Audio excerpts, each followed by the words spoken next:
And now for some of the more apocalyptic signs that we see in today's day and age. Let's go to the weather with Kevin Al-Mahdi. Thank you very much, Alia. Let's go to the weather news of this week. Several major destructive floods and heavy rains have been occurring in the past few days.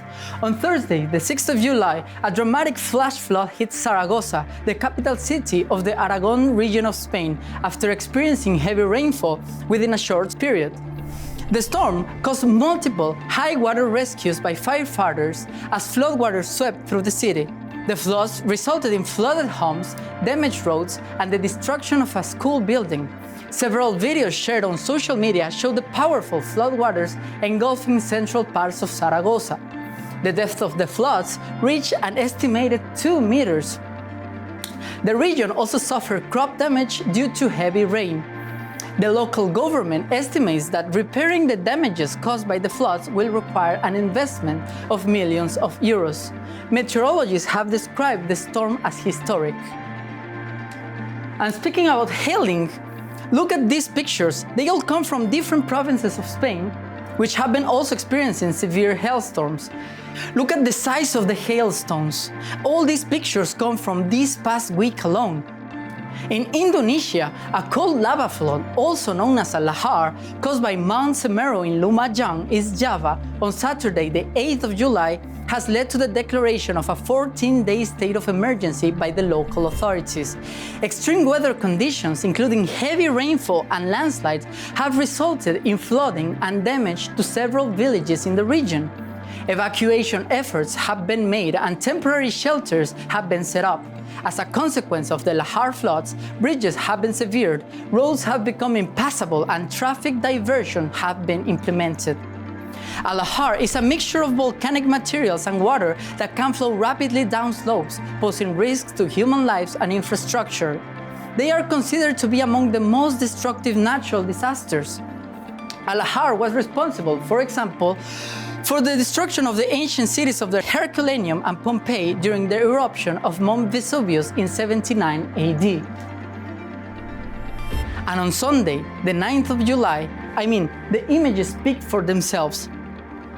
The state of Himachal Pradesh, along with several other parts of North India, was severely affected by heavy rains and flash floods. The torrential rain caused landslides, flooding, and damage to key infrastructure for the state, resulting in numerous casualties and disrupting normal life in the region. At least 18 people lost their lives in rain-related incidents, including landslides and house collapses. Most rivers in the region overflowed. The civic system has struggled to cope with the record rainfall, leaving roads and residential areas submerged. Several major landslides and flash floods have been reported, causing road closures and stranding hundreds of people. The damage includes numerous collapsed bridges, washed away roads, and submerged structures. The state government closed schools and colleges for 2 days, and authorities urged the people to avoid venturing near rivers and stay vigilant. So, the audiences watching these events at home should really ask themselves, what is the significance of all the natural disasters happening recently? We have previously talked about the still ongoing heat waves all across the globe.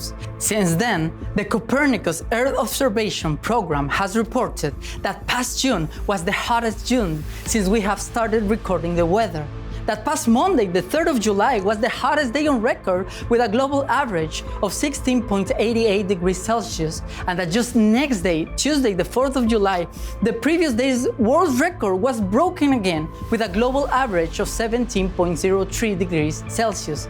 Unofficial data from the University of Maine's Climate Change Institute has reported that past Thursday also broke the previous 2 records with a global average of 17.23 degrees Celsius. Look at this chart. The thick blue line represents this year recorded global temperatures. The temperatures of 2022 are represented here in orange. All the gray lines represent the temperatures from 1985 till 2021. But look at how separated this year's lines is from the previous year's record. And why am I mentioning this? Well, when we talked about the heat waves, I mentioned that several different natural disasters are a direct consequence of high temperatures. And of course, it is pretty easy to see that a rise in temperatures would naturally cause something like a drought, and a drought would naturally increase the risk of a wildfire. But heavy rainfalls leading to floods can also be linked to a rise in temperature. How? Well, if the atmosphere is hotter, the water molecules in the air are more likely to be in a gas phase, meaning as vapor in the air, making the clouds denser and the downpours, of course, more intense. This takes us back to the words of the riser of the family of Muhammad, Abasadik Abdullah Hashem, from him is peace, who released a statement on the 28th of April 2023 saying, "The planet will seek to destroy mankind just as the immune system seeks to destroy an infection." And what are we seeing right now? What happens when the immune system wants to destroy an infection? It raises its temperature. And this is why we get a fever when there is a nocive virus or bacteria in our bodies. And in the same way that this fever triggers a series of mechanisms that regulate our immune system, the planet Earth is clearly seeming to have set in motion a series of events to get rid of the infection that is plaguing it. And that's human beings. Let's face it, human beings have been destroying not only the environment through pollution and carelessness, but in general, the world is full of sin, of all kinds. It is natural that people have become like an infection, bringing down more and more bad karma every single day. What else can we expect to see around the world? Corruption has appeared throughout the land and sea by what the hands of the people have earned, so he may let them taste part of what they have done, so that perhaps they may return. Return to God as He subhanahu wa ta'ala in all that what He has done and is doing in the world wants the people of the earth to pay attention, as perhaps they would be guided to the truth. And the Almighty said, "And verily we shall make them taste from the lower punishment before the greater punishment, that perhaps they may return." And the Almighty said, "And every sign that we show them is greater than its sister sign, and we grasp them with the torments, that perhaps they may return." And the Almighty said, "And verily we have destroyed villages around you and displayed our signs, that perhaps they may return." Return to God, return to the truth, return to the book of God and its people, as in your return to the truth is the best of this world and the hereafter, and the salvation for you from the torment in this world and the hereafter. And there is no other choice for salvation, as this is the day of God in which His supporters are victorious. These are the words of Imam Ahmed al-Hassan, from him is peace, which ring truer every single day. And the fulfillment of the words of Abasadik Abdullah Hashem, from him is peace, has already begun. And this is only the beginning.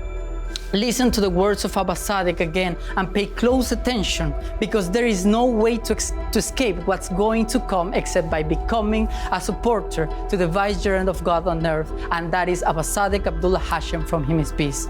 Thank you very much, and see you next week. Back to you.